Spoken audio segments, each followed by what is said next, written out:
ওবায়দুল কাদের, নানক, হারুনের তথ্য পেলেই গ্রেফতার জানালো র্যাব। আওয়ামী লীগের সাধারণ সম্পাদক ও সাবেক মন্ত্রী ওবায়দুল কাদের, সভাপতিমণ্ডলীর সদস্য জাহাঙ্গীর কবির নানক ও সাবেক ডিবি প্রধান মোহাম্মদ হারুনুর রশিদের বিষয়ে তথ্য পেলেই গ্রেফতার করা হবে বলে জানিয়েছে র্যাব। রোববার ৬ অক্টোবর দুপুরে রাজধানীর কারওয়ান বাজারে র্যাব মিডিয়া সেন্টারে আয়োজিত সংবাদ সম্মেলনে সাংবাদিকদের এক প্রশ্নের জবাবে র্যাবের লিগ্যাল অ্যান্ড মিডিয়া উইংয়ের পরিচালক লেফটেন্যান্ট কর্নেল মুনিম ফেরদৌস এ কথা জানান।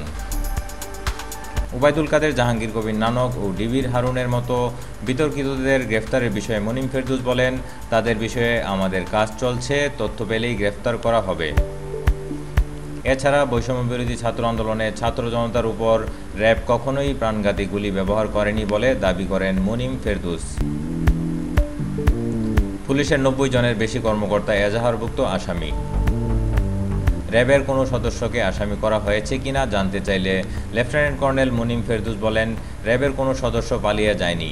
অন্যান্য বাহিনীতে হলেও র্যাবের কোনো সদস্য কর্মবিরতিতে যায়নি।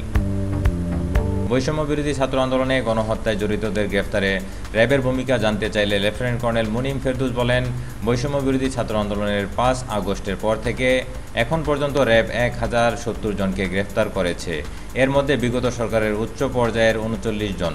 পাশাপাশি অস্ত্র হাতে ছাত্র জনতার উপর গুলির ঘটনায় ১৫ জনকে গ্রেফতার করা হয়েছে, যাদের ভিডিও সামাজিক যোগাযোগ মাধ্যমে ছড়িয়ে পড়ে। র্যাব নেতৃত্ব স্থানীয় রাজনৈতিক নেতা থেকে শুরু করে উচ্চ পর্যায়ের অনেককেই গ্রেফতার করেছে। এছাড়া বিপুল পরিমাণ অস্ত্র ও গোলাবারুদ উদ্ধার করেছে।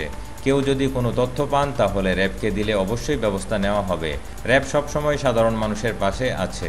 এদিকে সোশ্যাল অ্যাক্টিভিস্ট ও লেখক পিনাকি ভট্টাচার্য দাবি করেছেন, ওবায়দুল কাদেরকে যশোর ক্যান্টনমেন্টে রাখা হয়েছে।